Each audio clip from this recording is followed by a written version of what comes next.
Hey guys, Mike here. So I want to go over SoFi stock and Palantir stock news that came out. Palantir had, actually a lot of big news come out this week.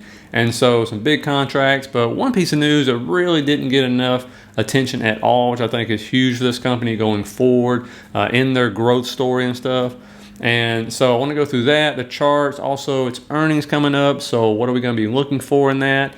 And then there's SoFi, which is more quiet on the news front, but there was one piece came out about a lawsuit which actually threatens the bank charter if the judge and jury actually are on the side of the plaintiff there. And so we're going to have to go through that, but I'm pretty much going to show you why I think this is nothing but a money grab. And so we'll go through that in detail and stuff. I just want to give you an update on BlockFi. They did roll out some news this week, and so now you will actually be able to make instant purchases on BlockFi because you're going to be able to actually attach your checking account there or whatever account you want to attach, and you can do repeat purchases weekly, monthly, that kind of stuff if you're one of those people that dollar cost average in like a lot of people do. And also don't forget they raised their interest rate from 8% to 8.25% on Stablecoins. That's why I have part cash there, just to collect that interest rate. And so, that means obviously people say cash is trash. Well, not if you're collecting 8.25% APY on it. It's not trash, okay? And so the other one was, if you hadn't signed up for the credit card, this is basically my account. I've been doing it for a couple months now.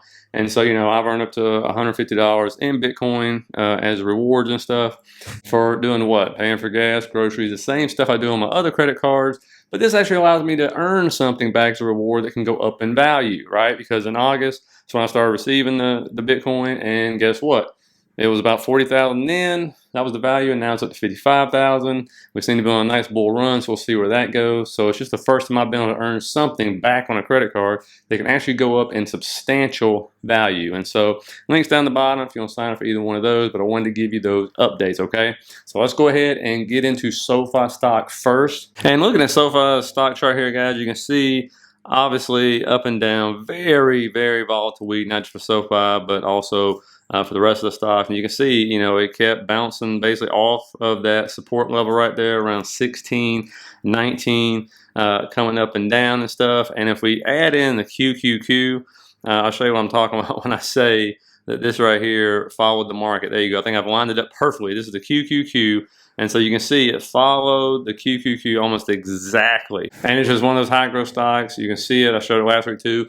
It is, if the QQQ has a rough week, you can guarantee SoFi almost follows right along with it. And you also see that somewhat in Palantir's chart when we get to that.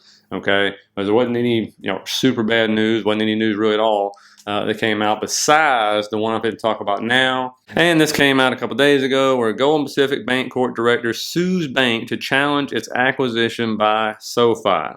And what he's basically claiming is that they illegally converted preferred shares into voting shares in order to get the deal approved. And so, to go into a little more detail, this guy owns a lot of shares of Golden Pacific.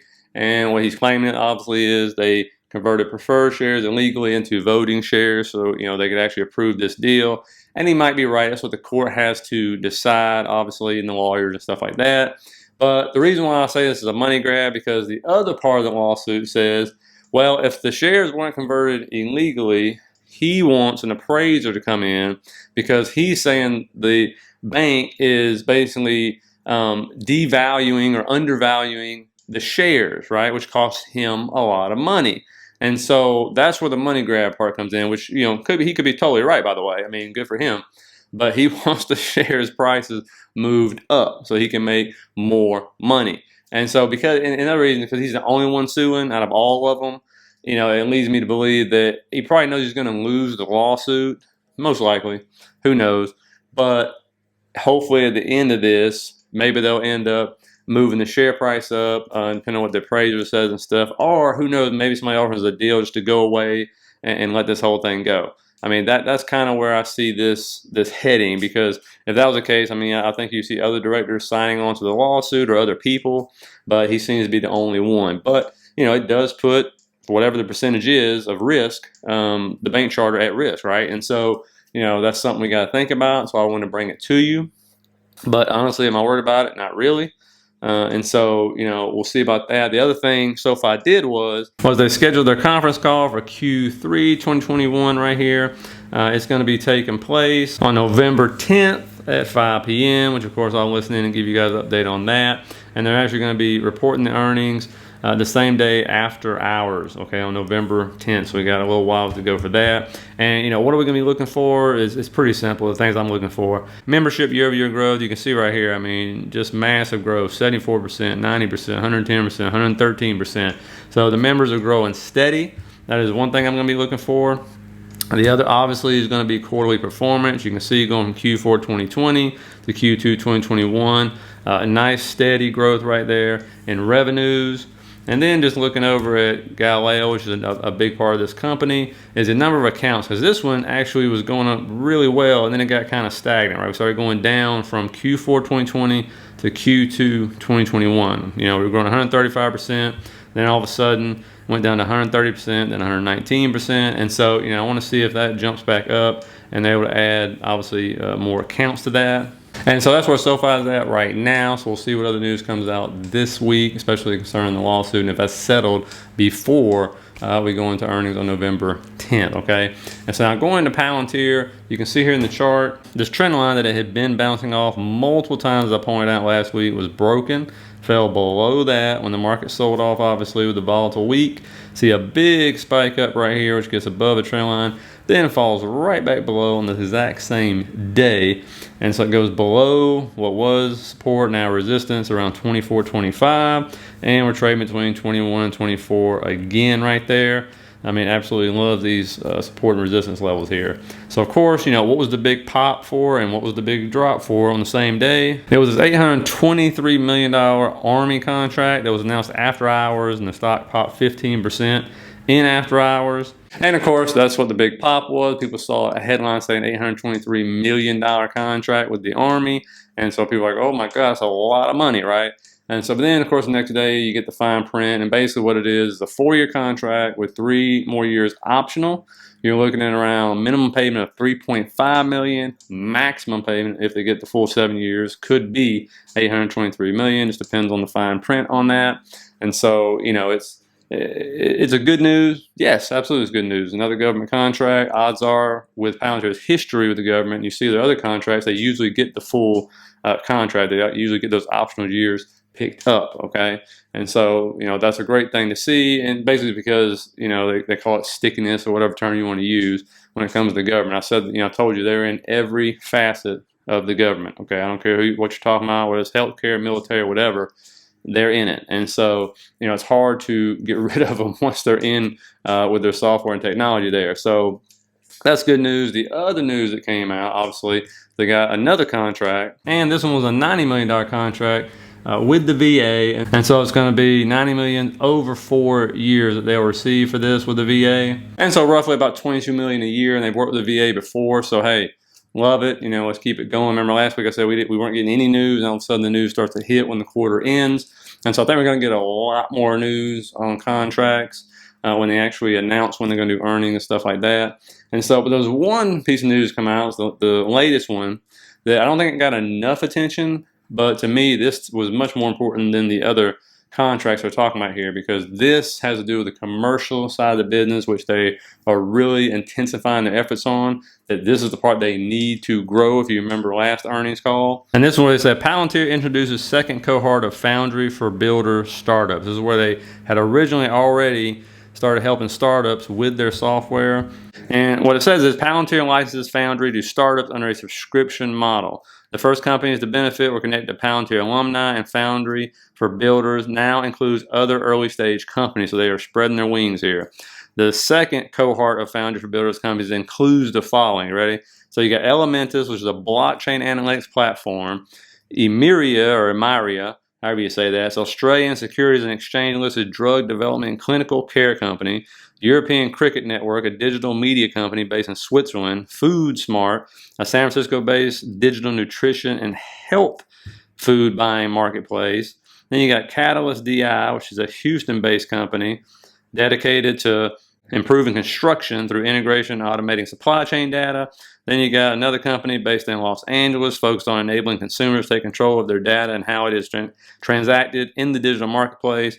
And then another one out of San Francisco based technology company that operates a platform for optimizing wind farm performance.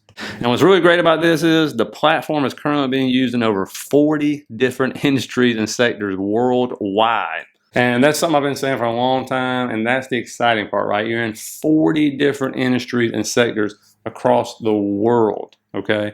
And so that lets me know, wow, their technology, I'm telling you, I just don't think they have a lot of competition. I think they're proving they don't have a lot of competition on this part, and it really is smart to get in on the ground for these companies that are startups, and you can almost guarantee these startups are going to grow much, much faster. I saw you interview last week with a startup where they said they cut like 2 or 3 years off of the stuff they had to do because it works so fast, right? They were able to build the model they needed to build, which, like they said, without Palantir, would have taken 2 to 3 years to do. And they did it in a matter of months, right? And so that's huge. I think you're going to see it. That's why they keep investing and partnering with these SPAC companies, because it's really cheap. Plus, they can help them grow faster and help get a return on their investment as well at the same time, getting paid, right? Because they're supplying their technology to them at the same time. And so, you know, obviously we ended quarter 3 here. They're going to be reporting those quarters. They've actually crushed every quarter. And really the reason why, I'm going to show you this, is because, remember, they always under-promise and over-deliver usually, right? They'll say, oh, we're going to maybe get 250 million, and then they end up with 275 million. They do this every quarter, which I actually like. I mean, it's smart, right? And so, you know, if you look at what they've been doing here, so far we're looking around 1.3 billion in revenue with a 49% revenue growth year over year. And then we can see right here, and this is what I'm looking for this quarter, to see if they can continue this growth. I mean, you see up there, the revenue has just continually grown steady over the last, 6 quarters now.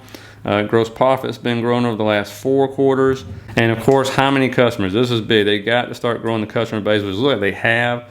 You can see it going from 139 to 149 to 169. They definitely need more customers for sure. And that's going to be on the commercial side. It's going to help them with this. And then the breakdown between government and commercial revenue. This is one I'm going to be watching like a hawk. As you can see, the growth of 66% from Q2 2020 to Q2 2021, right, year over year in government contracts, all right? But then you got the commercial, year over year only grew 28%, even though in this country, in America, they grew their U.S. commercial revenue by 90%. And from the looks of it, the customer count will absolutely exceed what they reported last quarter just off this new subscription model for the upstart companies alone. And then also those are commercial contracts. And so, you know, the reason why it's so important is, you know, that's how you're going to grow the company. It's off commercial contracts, not just government contracts, okay? And so there's only so many governments in the world, but there's a whole lot of companies out there which you can make money off of. And so that's something I know everybody's watching out for. I was hoping for more last time, even though they did a good job in the U.S. of growing it by companies, but they really got to work on it outside the U.S. Because remember, they don't operate in China, which is the second biggest market, so they have to pick it up in Europe and other places like that. But the fact that they're in 40 different industries and sectors, I mean, that's huge. Remember, they're in mining, healthcare, financial, pretty much you name it. I'm trying to think of something they're not in. I can't really think of anything. And so, you know, they're in pretty much all the big ones. And so this is something we'll have to watch out for. Obviously, they'll probably be reporting in November as well, so we got a little time there. But I want to bring this to your attention, so hit that like, subscribe button if you got anything out of this, guys. I really appreciate it, and I'll end up seeing you guys later. Hit that link down the bottom to sign up for a BlockFi account where you can earn up to 8.25% now on your stablecoins. That began October 1st. You can also sign up for that credit card and earn Bitcoin with every purchase that you make. That's what I am doing, and parking cash there to earn that 8.25% as well. And plus, you can also go ahead and sign up for any loans you need against your cryptocurrency as well at a very reasonable rate.